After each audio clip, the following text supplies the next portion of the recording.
আপনারাও চাইলে আমার মতো আটা ময়দা সুজি মেখে একেবারে জরিনা থেকে কারিনা কাপুর হয়ে যেতে পারেন। সো গাইজ, আমি কিভাবে জরিনা থেকে কারিনা কাপুর হয়ে গেলাম সেটার ফুল প্রসেসটা আমি আজ আপনাদের দেখাবো। তো হ্যালো এভরিওয়ান, কেমন আছেন সবাই? এটা ছিল দুদিন আগের একটা ভিডিও। দুদিন আগে আমরা ফ্রেন্ডরা মিলে একটা গেট টুগেদার পার্টি অ্যারেঞ্জমেন্ট করেছিলাম, তো সেখানে এই শাড়িটা পরে গিয়েছিলাম। তো গত ভিডিওতে আমি জাস্ট শাড়ি পরাটাই দেখিয়েছিলাম, কিন্তু আমি কিভাবে জরিনা থেকে কিভাবে কারিনা কাপুর হয়ে গিয়েছিলাম সেটা কিন্তু আপনাদের সাথে শেয়ার করা হয়নি। তো ভাবলাম এটাও একটু শেয়ার করি। জরিনা থাকা অবস্থায় আমি কিছু ভিডিও ক্লিপস নিয়ে রেখেছিলাম। এখন দেখবেন গাইস, আমি কিভাবে আটা ময়দা সুজি মেখে একেবারে কারিনা কাপুর কারিনা কাপুরের থেকেও বেশি সুন্দর হয়ে যায়। তো প্রথমে আমি যেটা ইউজ করেছি সেটা হলো কিছুটা সাদা আটা পানির সাথে গুলিয়ে নিয়ে খুব ভালোভাবে একটা ফাউন্ডেশন তৈরি করেছি। এরপর একটা গোল আলুর সাহায্যে সেই আটাটা আমার সম্পূর্ণ ফেসে খুব ভালোভাবে ব্লেন্ড করে নিচ্ছি। খুব ভালোভাবে ধীরে সুস্থে ব্লেন্ড করতে হবে যাতে আটাটা একদম ফেসের সাথে মিশে যায়। এখানে আপনারা আমাকে দেখে শিখে রাখুন আমি কিভাবে খুব ধীরে সুস্থে ব্লেন্ড করছি।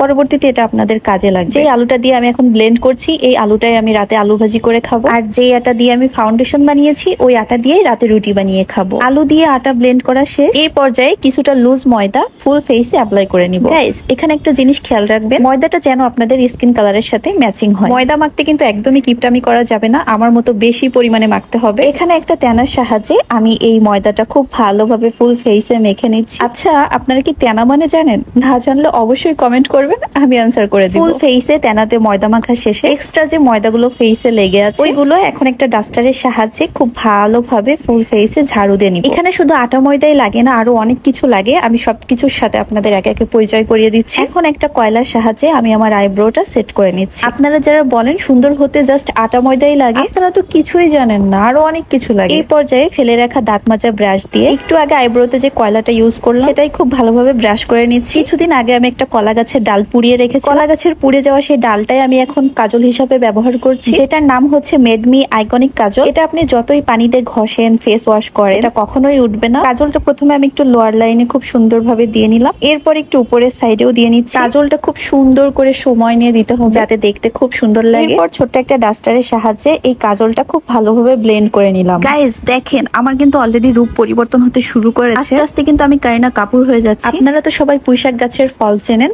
আমরা ওটাকে মেচরি বলে থাকি। তো সেই পাকা মেচরি ফলের সাথে সামান্য পরিমাণ ইটের গুঁড়া মিশিয়ে আমি একটা লিপস্টিক তৈরি করেছিলাম। কালারটা হয়েছিল ব্রাউন কালার, দেখতেই পাচ্ছেন কি সুন্দর কালার। সো গাইস, এটা কিন্তু আমি নিজে বানিয়েছি। তো এই লিপস্টিকটাই আমি এখন ইউজ করছি। এখানে কিন্তু আমি খুব অল্প পরিমাণে ইউজ করেছি যাতে আমার তাড়াতাড়ি শেষ না হয়ে যায়। এখন কিন্তু আমি পুরোপুরি জরিনা থেকে একেবারে কারিনা কাপুরে শিফট করেছি। এই যে দেখেন কি সুন্দর ঘুরে ঘুরে পোজ দিচ্ছি, কেউ আমাকে দেখে ধরতেই পারবে না যে আমি জরিনা ছিলাম। সো গাইজ, আজকের মেকআপ ভিডিওটা আপনাদের কেমন লেগেছে অবশ্যই কিন্তু কমেন্ট করে জানাবেন।